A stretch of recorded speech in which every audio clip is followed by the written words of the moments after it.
저기요, 그만 찍자고요. 그만 찍으라고! 야, 그만 찍어! 야, 씨발 새끼들, 막장 나가! 씨발 새끼! I've always felt that found footage as a genre had the potential to be one of the most terrifying ways to tell a story. However, most American attempts feel, well, underwhelming. There's a number of reasons why found footage films are received so poorly, but I think the main reason is its low budget accessibility. Because these films are so cheap to produce, filmmakers use that as an excuse to be lazy. Anyone who unfortunately was alive during the 2000s found footage boom can probably agree with me. And over the years, I have gone through the trenches defending this genre, and it's difficult because I can't tell you how many times I've seen something exactly like this.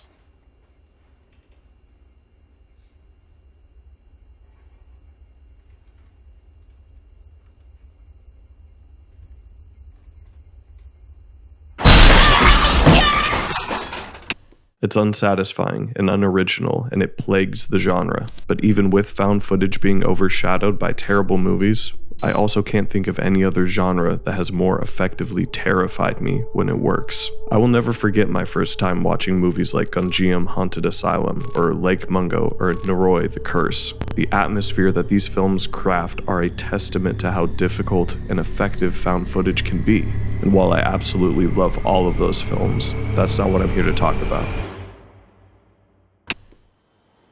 I want to talk about a film that you've probably never heard of and definitely never seen. I'm Nightmare Movies, and today I want to talk about the terrifying film Invisible 2: Chasing the Ghost Sound.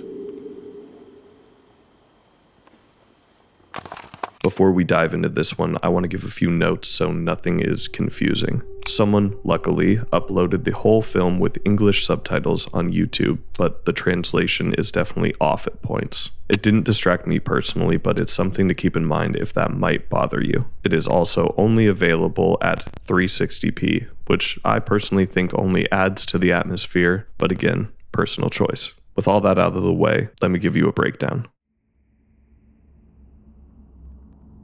The film starts with an interview with a woman named Mrs. Lee and an unseen person who I'll refer to as the director. Mrs. Lee is seeking the help of a man named Mr. Jung. Apologies in advance for my Korean pronunciation. Mrs. Lee is looking for help from Mr. Jung since he apparently professionally records the sounds of ghosts, and she wants his help identifying and expelling this terrifying presence in her home. Unfortunately, he is under contract with the director, so if Mrs. Lee wants his help, it's going to have to be filmed. Conflicted, Mrs. Lee doesn't know what to do, and as the director is about to leave, fast forward to January 25th, and we are introduced to the whole crew, and most importantly, Mr. Jung. Together they make a long trek over a frozen lake deep into the woods and eventually arrive at Mrs. Lee's secluded guest house. Now, even though there's no inherent threat, this entire atmosphere is eerie, and that's something I think Invisible 2 does exceptionally well that most found footage films get wrong. In typical found footage slop, most of the time is wasted on characters that nobody cares about, setting up nothing of interest. But from the start, we know something is wrong, and Mr. Jung can sense it too.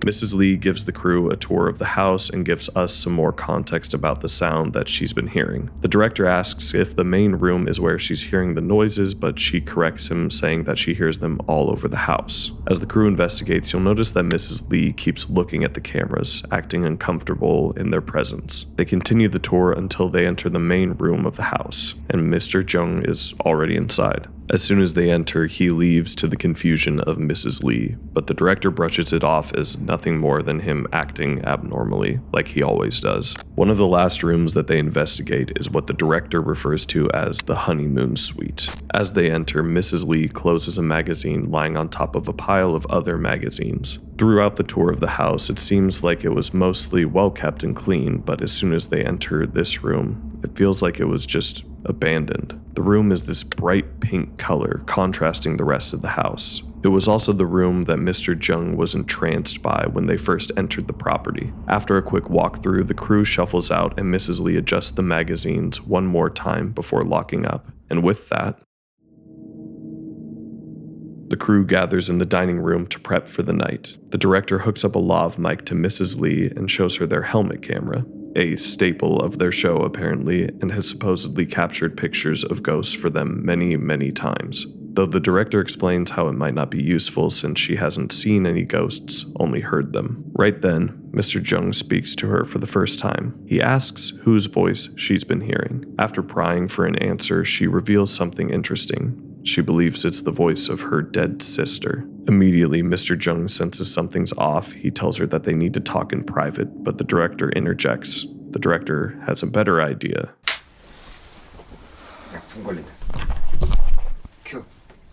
The two are sat down for an interview for the show. Mr. Jung asks Mrs. Lee how her sister passed away. She explains that it was a hit-and-run accident. But not only did her sister pass away, unfortunately, her husband did as well since he was in the passenger seat. Mr. Jung asks if she ever hears the sound of her husband in the house as well. She says that she doesn't, so Mr. Jung shifts his questioning to what exactly Mrs. Lee has been hearing. She says that she doesn't quite understand what it's saying, and that's why she needs his help. So Mr. Jung obliges and has Mrs. Lee write down a few questions to ask her dead sister. And so it begins. Mr. Jung and the crew continue their investigation throughout the house, listening for any signs of a ghost. The last room that they end up in is the honeymoon suite, and after finding nothing, they decide to take a break. But as they're leaving, Mr. Jung looks in the magazines that Mrs. Lee was organizing earlier and finds something that changes everything. Mr. Jung confronts Mrs. Lee with a photograph and asks her once again to speak in private. The director once again intervenes, saying that they should have a cameraman on them at all times, promising to edit out anything that they don't want shown. So with no other choice, Mr. Jung asks about the photograph once again. Mrs. Lee explains that it's a picture of her and her husband, nothing more, but he doesn't buy it. He claims that the woman in the picture is not Mrs. Lee, and she finally confesses. Mrs. Lee had a twin sister, and as Mr. Jung explains, in the photograph, she can be seen leaving a hotel with Mrs. Lee's husband. Finally, Mr. Jung confronts her about it, accusing her of being the one who committed the hit-and-run accident, and that the quote-unquote ghost she's been hearing is nothing more than her guilty conscience. Mrs. Lee starts screaming at the whole team, telling them they have to leave, and she is furious, telling them to turn off all their cameras, and they finally do.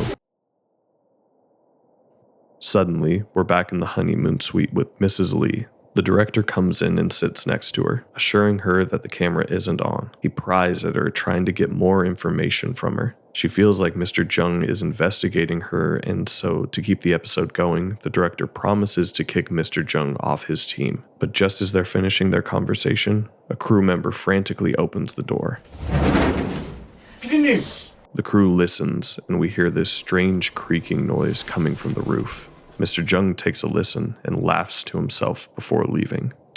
So up until this point, nothing paranormal has actually taken place. We assume that the house is haunted because, well, it's a horror movie, but all that buildup leading to what is essentially a creaking floorboard is disappointing. And Mr. Jung shares that sentiment with us. The crew is packing up to leave for the night, and something doesn't feel right to Mrs. Lee. She says that it doesn't sound like her sister. This isn't what she's been hearing, but the director assures her that they will analyze the sound and get back to her. As they're leaving, setting up their next destination, Mr. Jung finally confronts the director. He tells the director he knows that the sound was faked, and that this wasn't the first time he's pulled something like this for his quote-unquote reality television show. But before the director can rebuttal,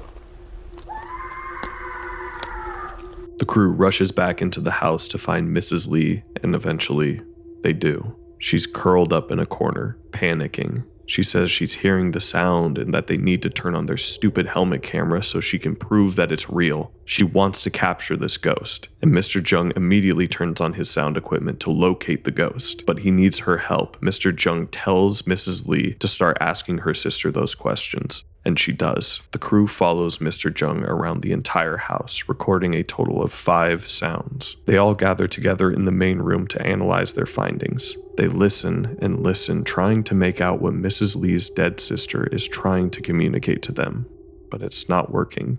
This is when the director asks to speak to Mr. Jung. He takes Mr. Jung into a room and confronts him, claiming that he's faking the sounds as well to trick Mrs. Lee. Mr. Jung denies it and rebuttals that he heard the tape playing that his crew planted to fake the sounds. The two go back and forth until it's apparent that there is no way they can continue working together. Mr. Jung looking for the truth, and the director just trying to make entertaining television. The director and Mr. Jung leave Mrs. Lee's home. The director telling her that he'll be back, and Mr. Jung explains how to listen back to the recordings on the laptop. As the crew is about to leave, Mrs. Lee asks them for one last thing. Now, I want to warn you, we've talked about the entire plot, but I would recommend if you are at all interested, go watch this film right now before I spoil the last 10 minutes of it. It is one of the best crafted horror sequences that I have personally seen in a long time, and I want you to be able to experience it. That's your spoiler warning. Mrs. Lee, alone in her house, turns on the helmet cam and starts going off the rails. She's walking all around the house, telling her sister things like, "You came back for forgiveness, didn't you?" and hounding her about the affair she had with her husband. She eventually finds a mirror at the end of this hallway, and Mrs. Lee confesses what we already guessed. She was responsible for the hit and run, and now she believes her sister's ghost is haunting her. Alone in the dark now, Mrs. Lee is desperate to capture her dead sister on camera. She finds herself back in the honeymoon suite and finds the pile of magazines, one titled Puzzle. Mrs. Lee puts it all together and runs back to the laptop. Slowly, Mrs. Lee starts reorganizing all the sound clips. All of it is incoherent until she finds the right order.